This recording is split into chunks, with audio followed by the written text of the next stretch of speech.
Sekarang, vaksin COVID-19 di Indonesia makin banyak loh pilihannya. Selain Sinovac dan AstraZeneca, ada juga Pfizer, Moderna, dan Sinopharm. Kabarnya sih, jenis-jenis vaksin COVID-19 lainnya juga akan masuk ke Indonesia, seperti Sputnik, Johnson & Johnson, serta Zivivax. Sebenarnya, apapun merek dan jenisnya, semua vaksin COVID-19 yang disediakan oleh pemerintah sama-sama bertujuan untuk melindungi kamu dan orang-orang yang kamu sayang dari virus corona kok. Tapi, karena jenis atau pilihannya ada banyak, nggak sedikit nih orang yang jadi bertanya-tanya, kira-kira bisa nggak ya dosis pertama dan dosis kedua vaksin COVID-19 berbeda? Nah, kalau kamu mau tahu jawabannya, tonton videonya sampai selesai ya.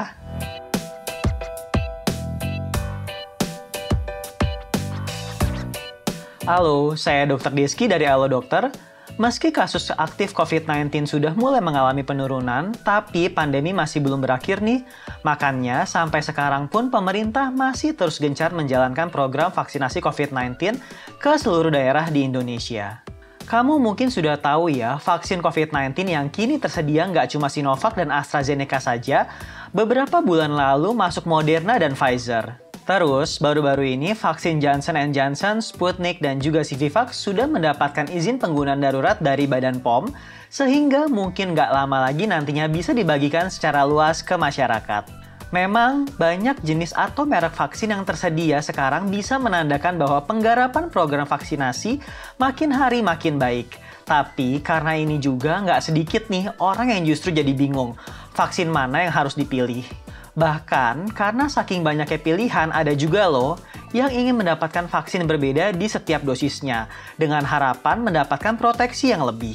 Ada juga yang mau begitu supaya bisa meningkatkan efikasi vaksin. Katanya, karena vaksin jenis tertentu, efikasinya lebih baik dari vaksin pertama yang dulu didapatkan. Saya kasih contoh, misalnya ada orang yang dosis pertamanya keburu dapat vaksin yang Sinovac, terus karena lihat ada yang nilai efikasinya lebih tinggi, jadi pingin dosis keduanya vaksin Moderna biar bisa mendongkrak nilai efikasi dari vaksin dosis pertamanya.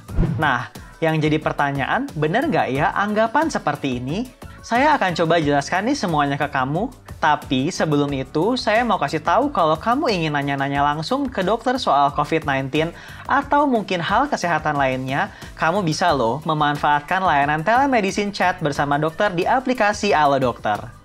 Di aplikasi ini pilihan dokternya juga banyak. Ada dokter umum, dokter spesialis, sampai psikolog.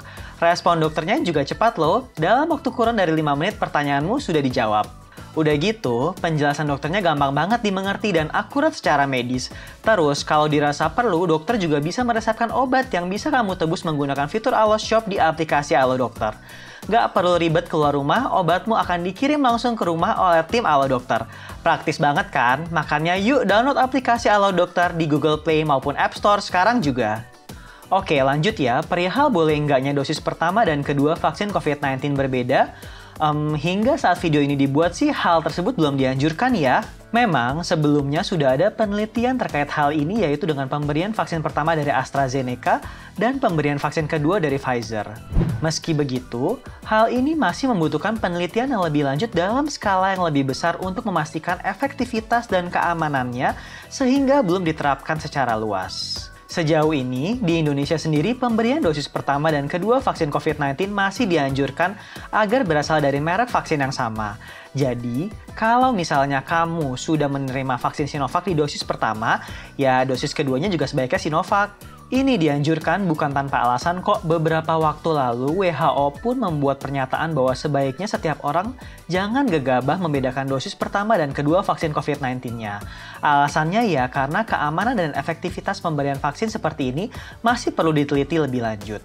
Meski begitu, di sisi lain, CDC atau Centers for Disease Control and Prevention menyatakan bahwa penggunaan dua jenis vaksin yang berbeda bisa saja dilakukan khusus dalam kondisi darurat. Misalnya, ketika persediaan jenis vaksin COVID-19 dosis pertama sudah nggak ditemukan lagi. Tapi nih, CDC juga menekankan, walau boleh berbeda, jenis vaksin yang diberikan sebaiknya memiliki bahan dasar yang sama. Misalnya, penerima vaksin Pfizer untuk dosis pertama, pada keadaan darurat dibolehkan untuk menggunakan jenis vaksin mRNA lainnya seperti Moderna. Sementara, kalau dosis pertamanya adalah AstraZeneca, maka penggantinya bisa vaksin lain yang berbahan dasarnya virus hasil rekayasa genetika atau viral vector misalnya vaksin Sputnik. Jadi intinya, sampai jangka waktu video ini dibuat sih, dosis pertama dan kedua vaksin COVID-19 yang berbeda masih belum dianjurkan ya, kecuali dalam situasi mendesak, kayak yang barusan saya jelasin. Itu pun harus dengan pertimbangan yang sangat matang dan dikonsultasikan dulu ke dokter maupun dinas kesehatan terkait. Buat kamu-kamu yang udah berharap bisa mendapatkan kombinasi jenis vaksin, nggak usah berkecil hati ya, karena sebenarnya seluruh jenis vaksin yang saat ini ada dan dipakai dalam program vaksinasi COVID-19 di Indonesia sudah memiliki nilai efikasi yang melebihi batas minimal WHO kok.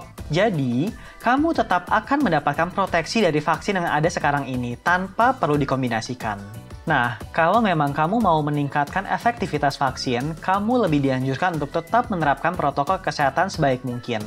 Jangan mentang-mentang sudah vaksin, kamu malah jadi abai, nongkrong sana-sini, jarang cuci tangan, dan nggak pakai masker di tengah kerumunan. Vaksin memang ampuh melindungimu dari bahaya virus corona, tapi bukan berarti membuatmu sepenuhnya kebal sama virus ini. Kalau kamu nggak menyertai vaksinasi sama protokol kesehatan, ya kamu tetap beresiko terinfeksi virus ini.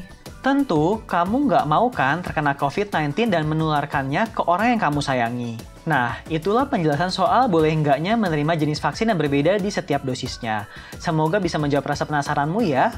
Oke deh, kayaknya sampai sini dulu informasi yang bisa saya berikan kali ini.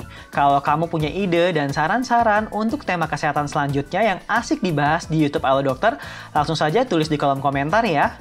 Terima kasih sudah menyaksikan video ini. Jangan lupa untuk selalu like, comment, share, dan subscribe. Hidup sehat bersama Halo Dokter.